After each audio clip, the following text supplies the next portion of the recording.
আজি সন্ধিয়া সময়ত 4:30 বজাত গুৱাহাটীৰ অৱস্থা চাওক। এনে লাগিছে যেন ৰাতিহে হৈ গ'ল। হঠাৎ এনেকুৱা আন্ধাৰ, বৰষুণ, বতাহ, ধুমুহা, এনেকুৱা লাগিছিলে যে ৰাতিয়ে হৈ গ'ল।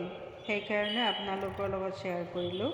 আপোনালোকৰ সিফালে কেনেকুৱা বৰষুণৰ অৱস্থা, বা দিনতে আন্ধাৰ হৈছিলে নেকি, ৰাতি হৈছিলে নেকি জনাবচোন।